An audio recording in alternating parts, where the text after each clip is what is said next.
Assalomu alaykum hammaga. So'z Edu kanaliga xush kelibsizlar. Bu videoni demak meni shu kanalga kuzatayotganlar bilishadi. Endi bu videoni o'zi o'sha yangi kirib kelganlarga, yangi qo'shilganlarga rahmat sizlarga, qo'llab-quvvatlab, shunchalik qo'shilib kelganinglarga. Demak, bugungi darsimiz variable frequency driver haqida bo'ladi, ya'ni частотник deb aytiladi. Частотный преобразователь deyiladi ruschasiga. Shu haqida bo'ladi. Demak, bu video kimga qiziq bo'ladi? Oldin aytib o'tib ketaman. Частотник haqida ma'lumot yo'q insonlarga qiziq bo'ladi. Demak, videoni birinchi qismi kirish qismi bo'ladi. Biz частотник haqida ma'lumot beramiz. Men qo'ldan kelgancha beraman va undan tashqari bu yerda sizlarga motor ulab ishlatib ko'rsataman. Demak, kanalda 3 ta частотник qo'ygandim. Siemens, Delixi, Delta qo'ygandim. Siemens ko'proq ovoz yig'gani uchun Siemens ko'rsatolman. Oldindan aytib o'taman. Deyarli hamma частотникni prinsipi, ishlash prinsipi bir xil bo'ladi. Faqat shu funksiyasida, tokida, voltajida farq qilish mumkin bo'ldi. Demak, biz bitta частотникni o'rganadigan bo'lsak, xoh Germaniyaniki yoki Xitoyniki bo'lsin, boshqalariga ham demak o'rganib kirishib keta olamiz. Demak, menda video zapisim ketyapti. Demak, 1 minut 46 sekund bo'ldi. Sinxron ishlayapti hammasi. Ovozim ham yozilyapti. Xo'p. Bu videoni qiylashtirib o'tiribman. O'sha birinchi kirish qismida motorga qo'shib ko'rsataman sizlarga. Keyingi qismlarda bo'lsa, o'sha demak klemalarni ishlatamiz. O'sha control headerlarni ishlatamiz. Demak, boshlaymiz. Частотник nima? O'sha variable frequency driver dedim inglizchasiga. Demak, men inglizcha o'rganganman. Ko'p narsani, shuning uchun terminlarni shu inglizchada aytaman, bir xillarda ruschada aytib o'tib ketaman. Chunki bizda ko'pchilik shu ruschada aytib o'tishga odatlanishgan. Частотник, demak, bu yerda hozir ChatGPTdan sizlarga ko'rsatyapman. Bemalol sizlar ham ChatGPTga prompt berib, mana shunaqa hey ChatGPT deb prompt berib turib, what is VFD desanglar, sizlar ma'lumot chiqarib beradi. Keyin translate to Uzbek desanglar, o'zbekchaga keyin tarjima qilib beradi, chiqarib bergan narsasini. Men ham xuddi shunaqa tarjima qilganman. Hozir sizlarga o'qib beraman. Endi hammasini o'qib o'tirmayman, tez-tez o'tib ketaman. O'zbek tilida variable frequency driver o'zgaruvchan chastotali yoritma deb ataladi. Bu shu elektr dvigatelning aylanish tezligi va momentini boshqarish uchun mo'ljallangan elektron qurilma. U dvigatelga berilayotgan tokning chastotasi va kuchlanishini o'zgartirish orqali ishlaydi. Undan tashqari qanaqa ishlaydi degan savolga endi buni o'zingizlar o'qib olasizlar. Demak, 3 ta asosiy jarayonni yozib qo'ygan: to'g'irlash, AC/DC ga o'tkazishi, tarmoqdan kelayotgan o'zgaruvchan tok diodlar yordamida DC ga aylantiriladi, keyin filtrdan o'tadi, kondensatorlar, undan keyin invertorlanadi. O'sha IGBT model bilasizlar, agar sizlar bilmaydigan bo'lsanglar, bu sohaga endi kirib kelayotgan bo'lsanglar, internetda yana ChatGPT ga o'zbekcha yozsanglar ham bo'ladi. O'sha IGBT nima deganini yozsanglar, chiqarib beradi. Demak, davom etamiz. Shu IGBT modul orqali tokni kerakli chastotada o'zgaruvchi tokka qayta aylantirib dvigatelga uzatadi va shu orqali bizani частотникimiz ishga tushadi. Demak, har safar частотник deganimda shu VFD ni aytayotgan bo'laman, variable frequency driver aytayotgan bo'laman. Bo'ptimi? Demak, davom etamiz va uni turlari, masalan, VSI kuchlanish manbai invertori, CSI tok manbai invertor, undan tashqari o'sha PWM impuls kengligi modulyatsiyasi eng zamonaviy usul bo'lib yozib qo'ygan. Endi uni o'qib chiqasizlar va siklo konverterlarni yozib qo'yibdi. Endi men bularni ham ko'rmaganman. sizlarga bazaviy shu kerakli zavodlarda ishlatiladigan yoki sizlar ishlayotgan zavodda yoki kirmoqchi bo'lgan zavodinglarda ishlatiladigan chastotliklarni bittasini o'sha ko'rsataman. Deyarli hozir demak Xitoy bo'lib, Germaniya bo'lib, O'zbekiston bo'lib ko'p zavodlarda Siemens chastotnik ishlatiladi. O'sha haqida ozgincha ko'rib o'tib ketamiz. Bundan tashqari qayerlarda ishlatiladi? Demak, bir narsa o'rganayotgan bo'lsak, u qayerda ishlatilishi, nima maqsadda ishlatilishini ham bilishimiz kerak. Demak, ventilyatsiyada, sovutishlarda, nasos stansiyalari, konveyer va liftlar, sanoat uskunalarida ishlatiladi. Mana ko'rsatib qo'ygan mikserlar, maydalagichlar, dastgohlar. Xullas, buni ham o'zingizlar o'qib olasizlar, videoni stop qilib turib, har bitta qismini o'zingizlarga foydali bo'ladi. O'zingizlar ustingizlarda ishlaysizlar, xudo xolasa. Demak, mana shunaqa videoni cho'zib o'tirmayman. Men orada bir qarab qo'yaman, videoyim qotib qolmadimi, ovozim yozilyaptimi.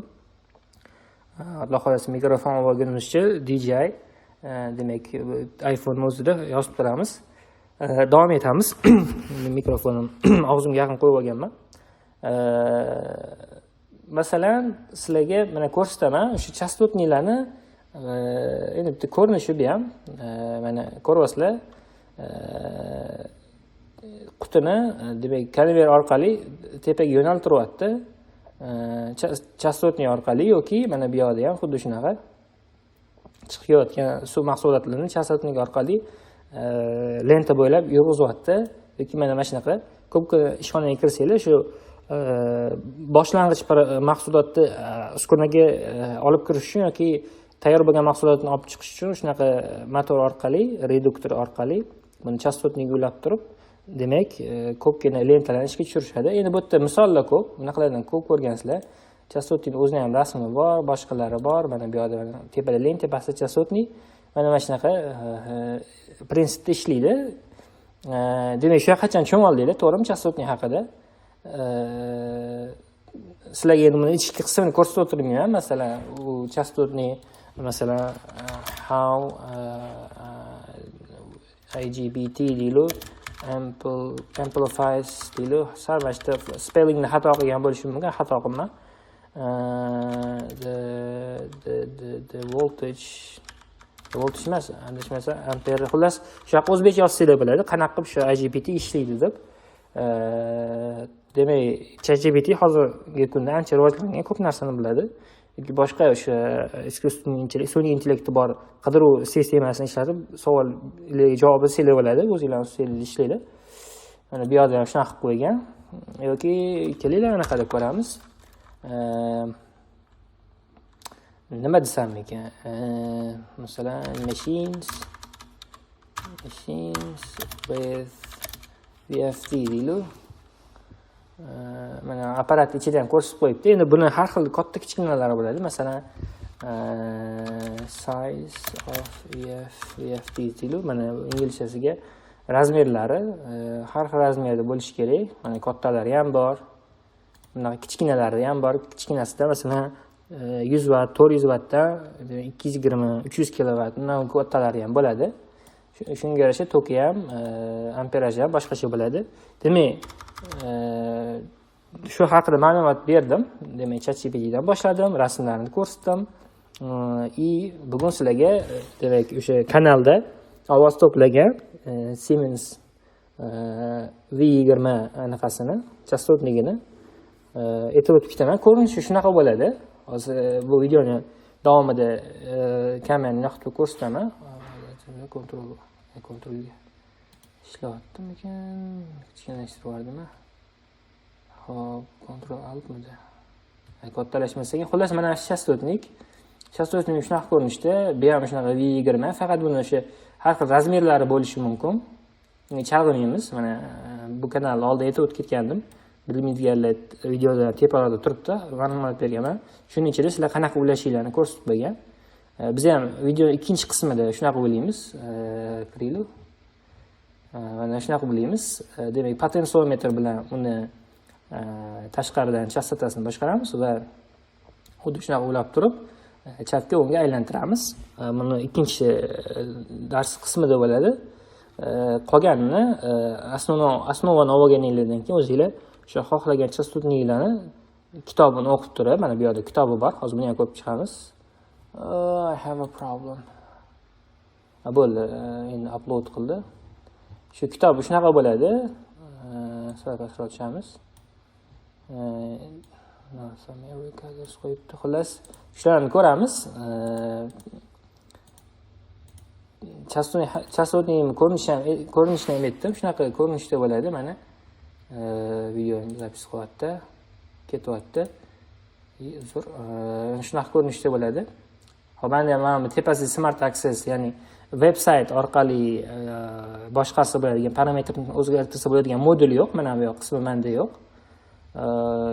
Shuni tek qismi bo'ladi. Uni videoda ko'rasizlar. Demak, shunaqa edi.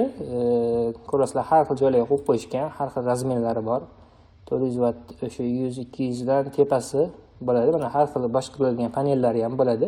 Endi bu alohida bitta tema.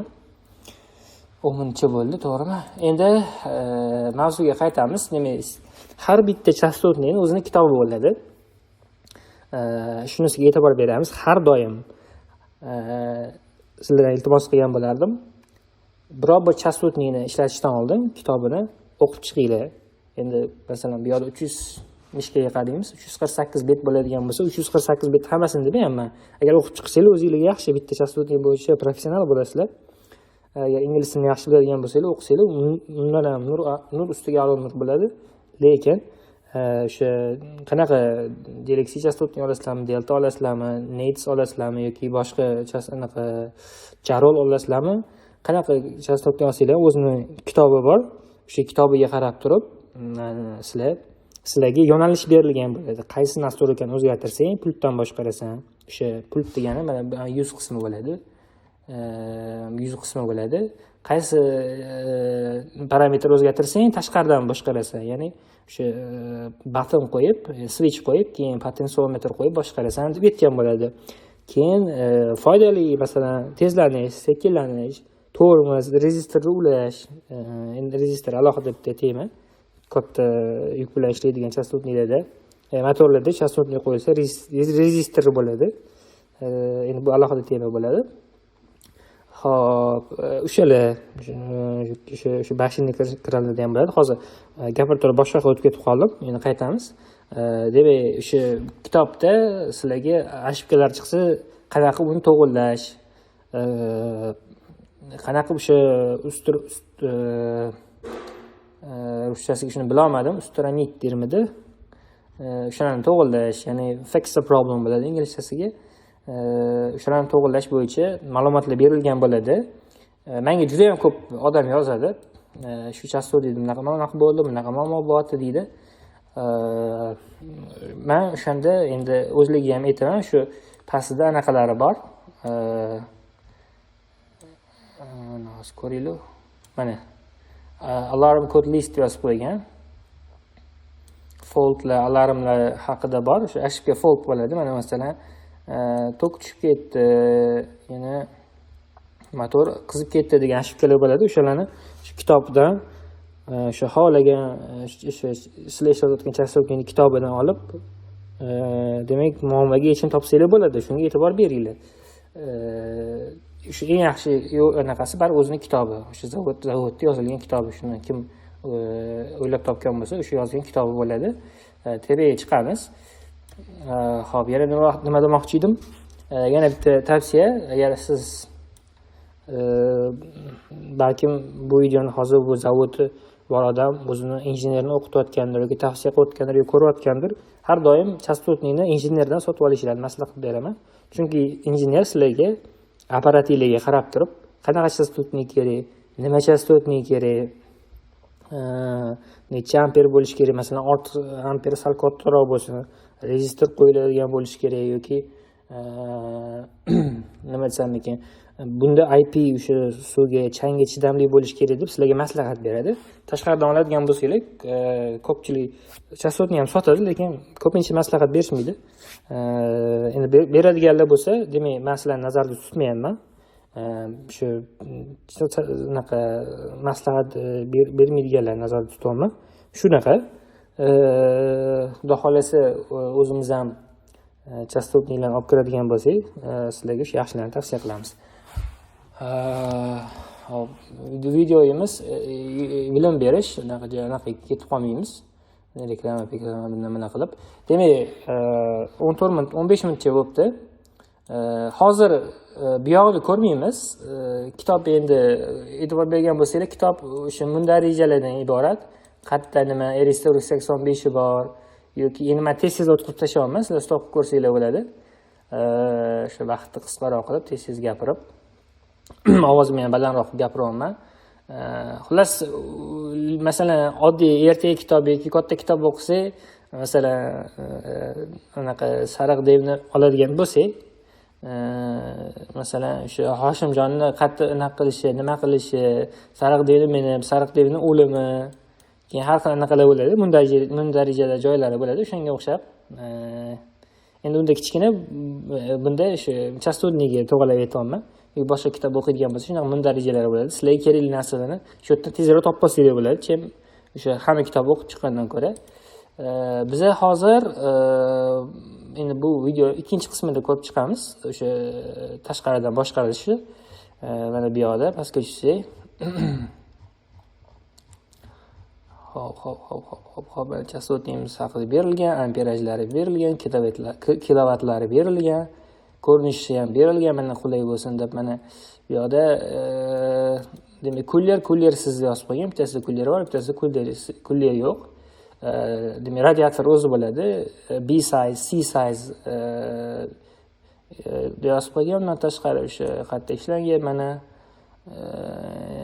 demak Jiangning Devzon Nanjing yozib qo'yibdi. Xitoychasiga birisi People's Republic of China degani. Xo'p, invertor qanaqa qo'yish, demak, qiyshaytirib qo'yma.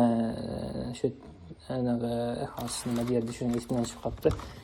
Har doim shu esimdan chiqadigan narsalarni yozib olishga vertikal, mana vertikal qo'ygan degan ekan. Esimdan chiqib qolgan narsalarni internetdan ko'rib eslab olishga odat qilganman. Xo'p, vertikal qo'yish kerak, shu gorizontal qo'yib bo'lmaydi. Shu dimensionlari, o'sha dimensionni anaqa derdi. Shu kengligi, balandligi anaqani ko'rsatib qo'ygan. Endi bular hozir shart emas. Mana ulanishi chastotnini ikkita faza bo'lsa, ikkita fazaga, uchta fazali bo'lsa, uchta fazaga, ikki motorga chiqib ketishi mana ko'rib turibsizlar. Zazimli ham ulangan bu yoqda, undan keyin ikkita faza ulangandan keyin bu yoqda uchta faza UVW motorga chiqishi, o'rtada output reactor option. Reaktor adashmasam bu yerda output reactor option bu yerda filtr bo'lsa kerak. Mana shunaqa. Mana ham ko'rsatib qo'yibdi, dynamic braking option, manual option, ya'ni rezistorni ham anaqa qo'yib qo'yibdi. Shu katta yukli motorlarni chastotniyda shunaqa modullar bo'ladi, rezistorli. Nima bunaqa modulni ko'rmagan ekanman. Mana shunaqa bo'ladi. Undan keyin mana boyagi pultni uzaytirsa bo'ladi. Bir xil shkoplarda chastotni ichkarida, pultni tashqarida bo'ladi. Demak, shkop korpusida bo'ladi. O'shanga o'xshab qo'yib qo'ygan buni ham chalg'imaymiz. Bu yerda o'sha tavsiya etilgan anaqalar predохранительlarni qo'yib qo'ygan, recommended fuse types. Ko'ryapsizlar, qancha foydali ma'lumot bor. Ulanishlari, qanaqa ulanish kerak, qayerga demak predохранитель qo'yish kerak, motor qanaqa qilish kerak, ulash kerak. Undan tashqari rezistorlar, boshqa narsalar qayerga ulanadi. NPN, PNP bo'lgan holatda qanaqa ulanishi, NPN holatda o'sha bu yoqda anaqaga ulanishi kleymalariga analog Aristoteles 85 qanaqa ulash kerak, shularni ko'rsatib qo'ygan. Endi biz bu yoqdan ko'rib anaqa qilib qo'ya qolamiz, o'zgartirib qo'ya qolamiz. Biz chunki mana shu saytda bizga maslahatni ham berib qo'ygan bo'lishi kerak. Ja bo'lmasa kitob bilan ham ko'rib olamiz. Xuddi shu ko'rsatib qo'ygan narsalari anaqada ham bor. Chastotnimizda bor. Voltaji, amperaji, vati, chastotasi, demak revolution per minute, RPM shularni ko'rsatgan, bu yerda ham bor. Xo'p, 19 minut bo'ldi.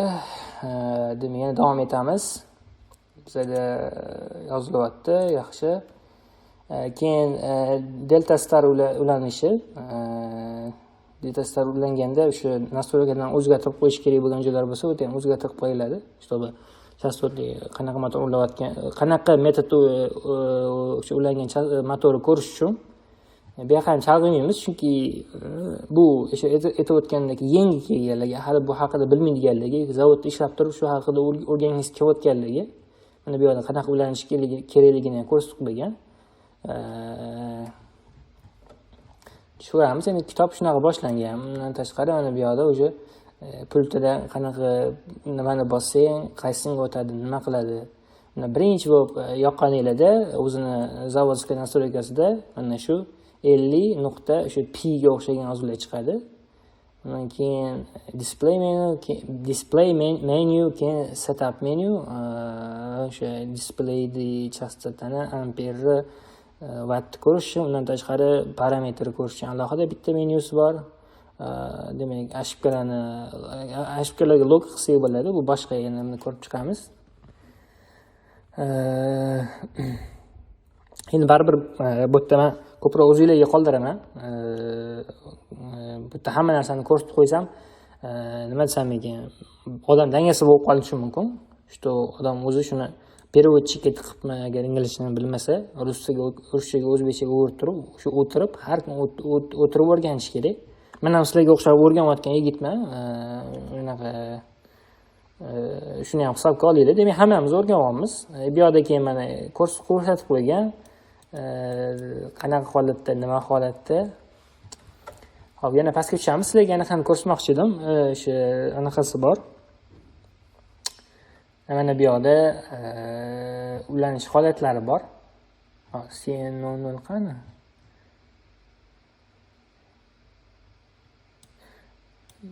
False max no parameter changes. Demak, CN00 bo'lsa,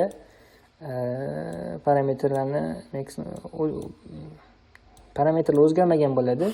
Xo'p, endi Siemens ko'p narsa sal boshqacharoq bo'lishi mumkin, lekin aytayotganimdek boshqacha chastotliga o'xshab, demak, ildizi bir xil, tegi bir xil.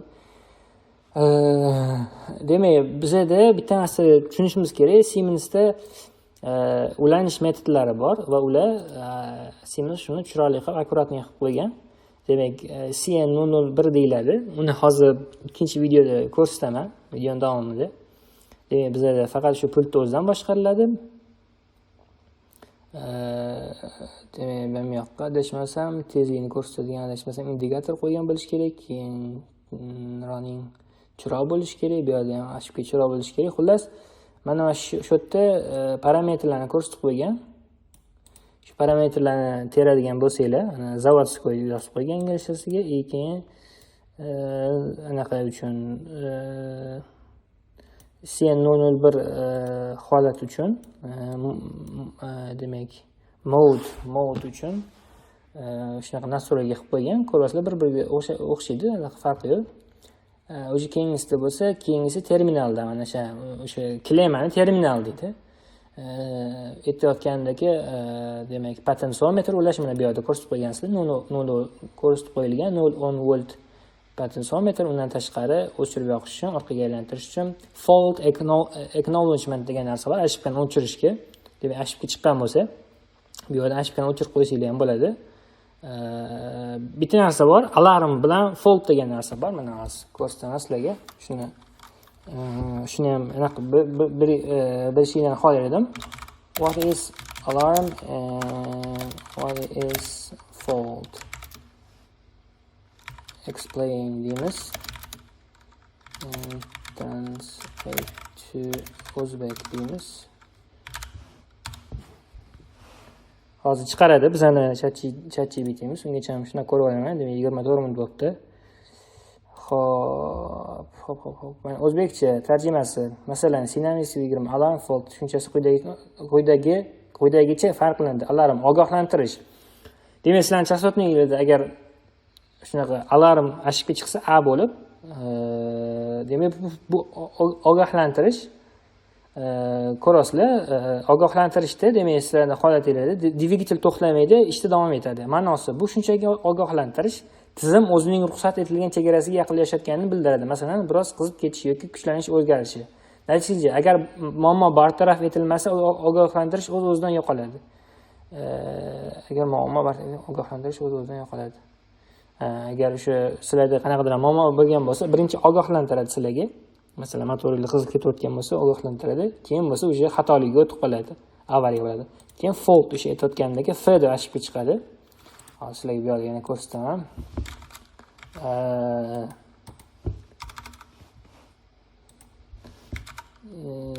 Demak, Dynamics alarm deymiz. Rasmi bo'lish kerak. Qaranglar qanaqa zo'r-zo'r yashayapmiz. Shuni teryapman. Chiqib kelyapti-da. Mana shunaqa ochib ketish kerak sizlarda. Mana bu yerda ham ko'rsatib qo'ygan. Ekrani xira ekan. Yoki mana. Mana choqali. 922 chiqyapti. Bu ogohlantirish. Ya'ni hali shu sharsontinglarda qanaqadir muammo bor, ogohlantiradi. Endi xatolik bo'lsa, fault bo'lsa, mana faultni ham ko'rsataman. Qolib ketdi. Mana shu mana qizil bo'lib, ochib ketish qiladi. Masalan, F3 bo'lib turibdi. Mana ko'ryapsizlar, F1, F2, F3, F4. Xullas bu o'zi chastotlikda masalan, kullari o'chib qoldi, IGBT'si kuydi yoki sizlarni motoringlar korotkий zamykание bo'lib qolgan, shuni ogohlantiradi. Va o'sha chastotnik dvigatel darhol to'xtatadi, himoya rejimiga o'tadi. Bu jiddiy nosozlik. Ya'ni ko'ryapsizlar, ma'nosi bu jiddiy nosozlik. Shu fault ma'nosi bu jiddiy nosozlik bo'ladi. Masalan, qisqa tutashuv, haddan tashqari yuqori tok yoki motor tiqilib qolishi, o'sha clean qilib qo'yadi motorlar. Natija motor qayta ishlash uchun sizni muammoni hal qilib, motor qayta ishlashi uchun siz muammoni hal qilib deb qo'yibdi. Demak, o'sha motoringlarni obmotga qilasizlar, qizib qolgan bo'lsa yoki clean qilib qo'ygan bo'lsa, podshipnikini almashtirasizlar, podshipnikini. Undan keyin chastotini reset qilasizlar, demak, ishlashi davom etadi. Mana shunaqa. Hozir bu videoning davomida men chastotini anaqaga ulab ko'rsataman. Motorga ulab start stopini ko'rsataman, keyin jog bo'lish kerak, jog qilishni ham ko'rsataman. O'sha jog degani qadamma-qadam yurishi, o'sha past chastotida ishlaydi. Undan keyin zavodskiy masalan sizlarda shunaqa anaqa bo'ladigan bo'lsa, chastotnik bo'ladigan bo'lsa, demak sizlarga masalan sizlar turibdi, nastroyka o'zgarib qolgan, sizlarga shu anaqani ham ko'rsataman. Zavodskiy nastroyka qaytarishni ko'rsataman. Bu videodan oldin o'zim bitta qaytarib ko'rdim. Endi hammalar har xil bo'lishi mumkin. Qaytara olmayotganlar bo'lishi mumkin. Buni ham sabablari bo'lishi kerak. Xo'p. Shuni ko'rsataman, keyin start stop qo'yib ishlatamiz. Ko'ramiz. Demak, bu qismida video tugadi. Hammaga rahmat. Videoning davomida haqiqiy chastotni nima turgulab ko'ramiz. Men stopni bosaman bu yerda.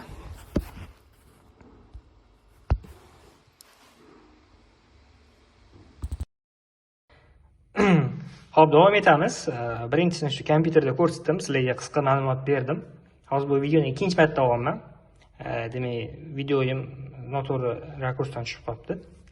Xo'p, ko'rib turganingizdek, har xil brendga ega chastotniklar Delta, Siemens, Mitsubishi, Delixi, o'zi buni haqiqiy nomi Delixi deyiladi xitoychasiga.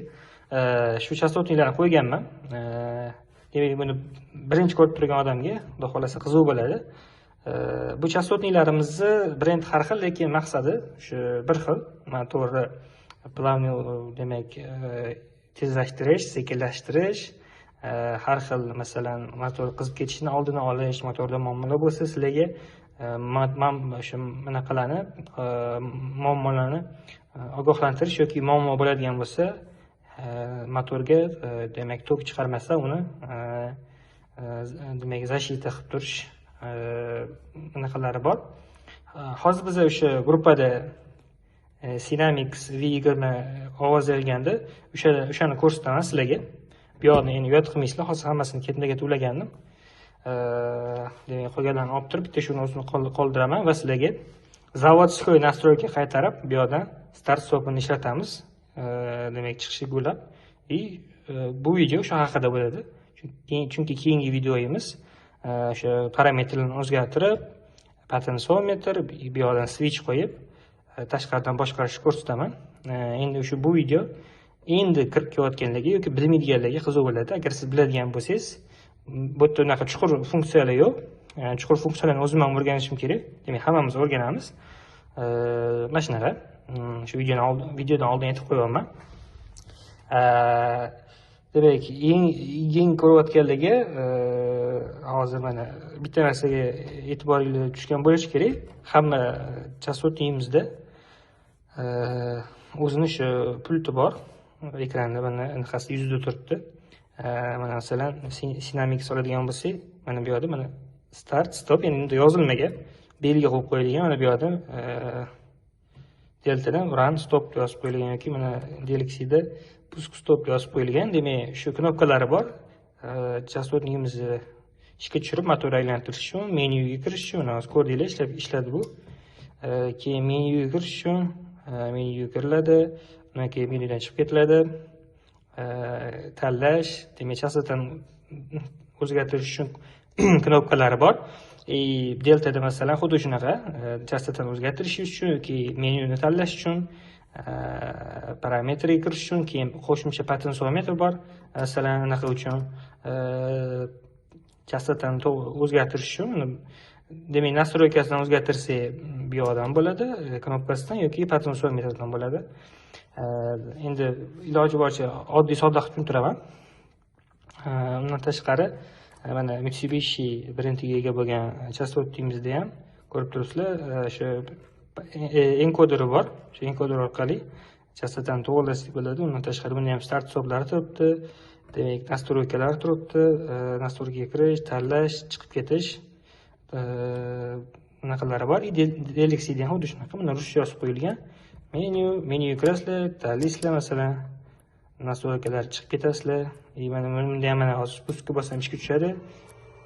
Kulleri ham ishga tushdi, ko'rasizlar. To'xtatish, stopni bosdim, funksiyalarga kirish. Ko'rasizlar, bossam jog ishga tushyapti. Jog haqida alohida gaplashamiz. Yoki masalan menyuga kirib turib, o'sha birinchi qism, ikkinchi qism настройкаlarni o'zgartirish uchun ishlatsa ham bo'ladi. Endi bu videoda biz Sinamix ko'ramiz. Demak, shuni aytmoqchi edim. Yana bitta narsani aytib o'tib ketaman. Yangi ko'rayotgan tomoshabinga частотниlarimiz har xil, demak 220, 380 voltli bo'ladi. Mana bu yerda ko'ryapsizlar, kirish tokimiz bir faza 220, 240 volt, range berib qo'ygan, ya'ni oraliq bergan va amperajini. Undan tashqari chiqishini ham yozib qo'ygan. Endi bu yerdan o'zingiz ko'ryapsizlar bo'ladi. Va bu yerda chastotasini yozgan ekan, mana frequency range 0.1 adashmasam Gersdan 400 Gersgacha yozgan. 0.75 kilovatli motorlarga moslashtirilgan. 0.75 kilovat yozib qo'ygan. Bunimizda ham shunaqa. Sarin tortiladi. Buni o'zining kitobidan ko'rsanglar bo'ladi. Mana yaqinlashtirib ko'ramiz. Mana bunda xuddi shunaqa bitta fazaga kiryapti. Mana 50-60 Hz. Motor chiqishlarini ko'rsatib qo'ying. Endi anaqa qilamiz, kichkinalashtirib olaylik. Hozir joyiga qaytaramiz. Shunaqa, bunimiz ham 220, bu ham 220. Faqat shu Delximiz sizlarga ko'rsatish uchun olganim. Demak, 380 volt teshiydi, 3 ta faza 380 volt, 50-60 Hz chiqish ham. 3 ta faza 0 dan 380 voltgacha, 0 dan 320 Hzgacha shu podержка qiladi. 1.5 kilovat yozib qo'ygan, 1.5 kilovatli motorlarga. O'zi asosan motorlarga anaqasiga qarab turib, yukiga qarab turib, masalan, parklarda, bashinniklarda ishlatiladigan motorlarga qarab, ortig'i bilan olinadi. Masalan, 1.5 kilovatli motor desak, agar uni yuk bo'ladigan bo'lsa, demak 2.5 kilovat olishadi. Endi o'sha anaqasiga qarab, holatiga qarab. Shunaqa, hozir men bilan olib tashlayman. Shu qo'ygan частотni olib tashlab, Sinamix ko'rsataman. Zavodskiy настройка qilishni ko'rsataman. Undan keyin start stop ishlatib ko'ramiz, motor ulab bo'ldi. Demak, darsimiz shundan iborat bo'ladi. Keyingi darsda, demak, parametrni bu yerdan o'sha aytib o'tganimdek, potentsiometr ulab, keyin demak, переключатель switch ulab turib ishlatishga kirishamiz. Mana shunaqa. Undan tashqari ko'ramiz, o'sha relaylar haqida ham gaplashamiz. Lekin aslo bu darsdan keyin, xudo xolasa, bilmaydigan odam shunaqa chastotnilarni olib turib, pitaniyasini berib, motorni ulab, start o'qib boshqarishni o'rganib oladi. Xo'p, men videoni to'xtatib turaman. Qolgan narsalarni yechib, ulab olgandan keyin videoni davom ettiramiz. Bizdan uzoqlashmanglar. Davom etamiz. Motorga chastotnini uladim. Hozir ulanishlarni aytib o'tib ketaman. Boyagi videoda chastotnilar turdi, o'shanda bir narsani ko'rsatsa esdan chiqibdi. Yana bitta qaytarib o'taman. Kompyuterdan ko'rsatdim. Har bitta chastotning o'zining kitobi bo'ladi. Har doim shu kitobni o'qishga o'rganinglar, odatlaninglar. Juda ko'p informatsiyaga ega bo'lasizlar. Bu masalan Delixining kitobi. Hamma biladi, ko'pchilik biladi. Endi bu ham tarjima qilinganda, har doim o'zini original tilda o'qishni o'rganish kerak. Masalan, Xitoy tili bo'lsa, Xitoy tilida, ingliz tili bo'lsa, ingliz tilida. Mana shunaqa. O'shanda aniqroq tushunasizlar yozilgan narsalarni. Chunki har bitta til, masalan, Xitoy tilidan rus tiliga tarjima bo'lsa, qanchadan informatsiya noto'g'ri ketadi yoki Xitoy tilidan inglizchaga, inglizchadan rus tiliga o'zgartirilgan bo'lsa, ancha-muncha noto'g'ri tarjima qilib ketilgan bo'ladi. Shunga e'tibor berasizlar. Shunaqa foydali informatsiya berib ketaman. Lekin har doim shu kitobni o'qisanglar, kitobda nastroykalari, ошибкалari, RS485 ga ulash, uning registrlari haqida ko'p informatsiya berilgan bo'ladi. Mana bu eng shu joylashib qo'yibdi. Bu yerda mana ko'ryapsiz, to'g'ri tarjima qilingan ekan mana shu ikkitasi. Bu yerda yana ko'p narsalar bor. Xo'sh, har bitta o'zining kitobini o'qishga odatlaninglar. Videomizni davom ettiramiz. Hozir men demak 220 voltni bu yerdan outputini ko'ringlar. Output chiqarib beradigan unaqani uladim. Demak 220 kiradi. Anaqasiga bu yerdan chastotniga shu ketma-ket fazalarni berib chastotnini ichishga tushiradi. Endi bu haqida chuqurlashib o'tirmayman. Birinchi marta ko'rayotgan odamlarga demak 220 ulashim kerak ekan. Bu yoqda masalan motori shu UVW simini ulasam bo'ldi ekan degan tushuncha bo'lish kerak. Boshlanishiga nastroyka hali kelmadik. Undan tashqari mana anaqa demak star bilan ulangan deltani chizib qo'ydim o'sha qo'lda star bilan ulangan, mana star bilan ulangan motorim delta bilan ulanmagan. Shuni ham farqiga boringlar. Nastroykasida ham shunaqa star delta bo'lsa 3 burchak bo'ladi. Star bilan ulangan, o'sha star nastroyka qilingan bunga. Hozir men buni sizlarga anaqasini ko'rsataman. Demak, bu yoqda o'sha rozetkamdan kelayotgan 220 o'zi ikkita anaqasi bor, kirishi bor. Uladim. Undan keyin uchta chiqishi UVW motoriga chiqish simni uladim, bo'ldi, boshqa hech narsa qilmadim. Shuni o'zi yetadi. Hozirlarga masalan sizlarda shunaqa Sinamix bo'lsa, yangi zavodda kelgan bo'lsa, shuni ulab turib ishlataverib bo'lasizlar, muammo bo'lmaydi. Shu startni bosasizlar, chastotasini ko'tarasizlar. Motorim hozir ishlayapti. 4.7 Hz ishlayapti. Agar sizlarda masalan zavoddan qolib ketgan yoki o'zinglar uchun shu butun sovg'a qilgan bo'lsa-da, ichida boshqa nastroyka turgan bo'lsa, o'shani zavodskiy nastroykaga qaytarishni ko'rsataman. Adashmasam, shu menyuga kiriladi. Menyuga kirilgandan keyin shu P10 degan nastroykasi bor. Undan tashqari yana bitta narsani aytib o'tishim kerak. Endi Sinamixda sal murakkabroq bo'lishi mumkin nastroykalar. Hop. Bitta ikkita anaqasi bor-da.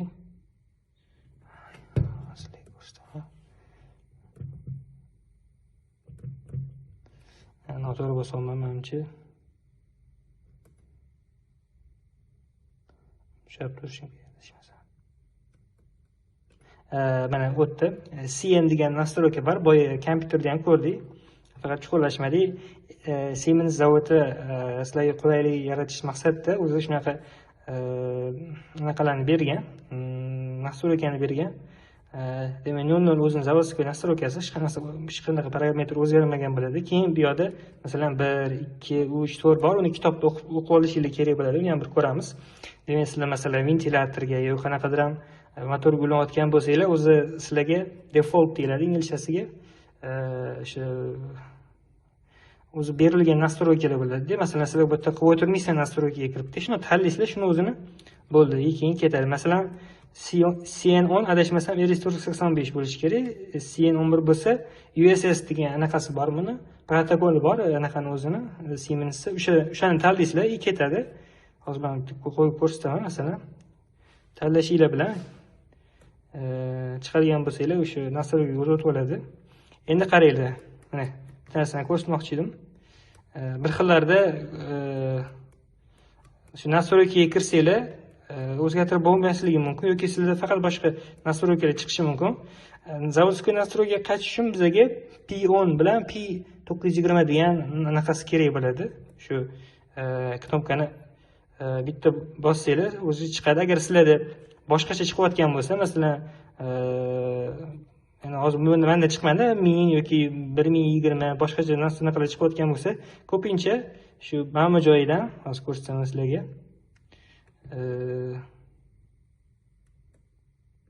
Shu joyga kirasizlar. Hozir buni qanaqa kirib bosayotganini har bitta qadamini ko'rsatishim kerak, chunki endi ko'rayotgan odam tushunmasligi mumkin. Bosib turibman. Qancha bir 5 sekund, 4 sekund, 5 sekund bosib qo'ydim, yana bitta bosdim, kirdi. Shu joyda agar sizlarda boshqacha nastroyka turgan bo'lsa, pastga tushirasizlar. Masalan, 0 qilasizlar, OKni bosasizlar. O'shanda o'zi bu zavodskiy nastroykaga qaytadi, lekin yana ham 0 qilishi bor. Ichidagi narsalarni o'chirib tashlab 0 qilishi bor. Buni ko'rsataman. Ya'ni bizga aytganimdagi chiqamiz bundan.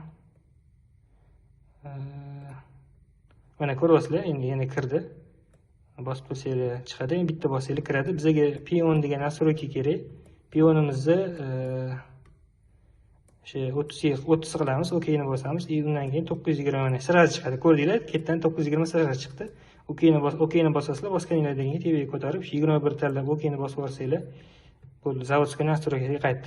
Boyagi kompyuterda ko'rsatganimda shu narsa ham bor edi. Videoni orqaga qaytarsanglar ko'rasizlar. LP degan joyi tepasida inglizcha yozib qo'ygandi. Agar zavodskiy nastroykaga qaytarsang, shunaqa yozuv chiqadi deb. Ko'rdinglar, hozir zavodskiy nastroykaga qaytdi, OKni bosaman. Keyin chiqib ketaman. Zavodskiy nastroykaga qaytdi. Endi 5 garsda turgan ekan. Satib bosam ishga tushish kerak. Ishga tushdi. Bu yerda ham ikkitani bossang, ikkita M bilan OKni bossang degan adashmasam, anaqa rushnoyga o'tadi degan. Bossanglar. Adashdim, qaysi birida? Uzr, notorga ketib qoldik. Notorga ketib qoldik.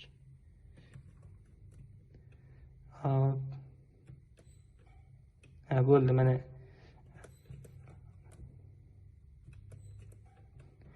mana shu ikkita bossanglar, shuni mana bu yerda qo'l chiqyapti, lekin ko'ryaptimi yo'qmi? Mana bu yerda qo'l anaqasi turibdi. Belgisi turibdi. O'chib yonganda, shunaqa o'chib yonsa, shu qo'l belgisi, keyin sizlar jog rejimga o'tkazasizlar, mana. Jog degani bossanglar motor ishga tushadi, qo'yib yuborsanglar to'xtaydi. Tushundinglar? Bossanglar ishga tushadi, qo'yib yuborsanglar to'xtaydi. Endi buni apparatlarni ko'rayotganda ham remont qilayotganda ham shuni tekshirsanglar bo'ladi. Motor o'zini vaqtinchalik ishlatish uchun. Keyin ikkita bossanglar. Mana qo'l yo'q bo'lib qoldi. Endi startni bossam, anaqani ko'rsatadi. Yana ikkita bossak, qo'l chiqyapti, mana ko'ryapsizlar. Mana shunaqa. Hozir bu zavodskiy nastroykaga o'tdi. Chiqib ketishimiz kerak. Keyin interfeysimizda bizada gertz ko'rsatadi, chastotani ko'rsatadi. Keyingisi voltajni ko'rsatadi, 0 volt. Amperajni ko'rsatadi, amperi. Undan tashqari, demak, ichida turgan kondensatorda voltajni ko'rsatish kerak. DC 325 volt deb. Shunaqa. Yana bitta narsani ko'ringlar, mana qaranglar. Mana buni bossam, hozir startni bossam, yashilni bossam, motorim ishga tushyapti, 5 garsda ishlayapti. Ko'tara olaman. Lekin ko'ryapsizlar, bunda anaqasi ko'rsatmayapti ko'tarilayotganini. Endi ko'rsatdi. O'zi mana shunaqa holatda bo'ladi. startni bossanglar ishga tushyapti, stop bossanglar to'xtadi. Yoki yana bitta bossanglar noldan ko'tarilayotganini ko'rsatadi. Stop bossanglar to'xtaydi. Masalan, boyagi deliksini oladigan bo'lsak, unda shu potensiometrni ko'tarib tushirsanglar, chastotasini ko'rsatadi. Siemens bir xil javhalarda sal qiyinroq bo'lishi mumkin. Shunga e'tibor berasizlar. Ko'rdinglar, boyagini bosganimda tepaga ko'tarilmayapti. Endi qaranglar, yana bitta bosyapman. Nolga qaytdi-da. Shu nimani bosyapman? Shu OKni bosyapman, ko'ryapsizlar. Qaytarib ko'rsataman. Startda bosdim. To'xtadi. Yana bitta bosyapman. Ko'rdinglar, endi o'zgardi. Ana endi o'zlariga bosilib ketdi. Ham bosilib ketdi. Hozir ko'rsataman, qaranglar endi. Startda bossam, sekin 5 Hz chiqayotganini ko'rsatyapti. Lekin tezligini oshirsam bo'ladi. Demak, meni motorim pastda.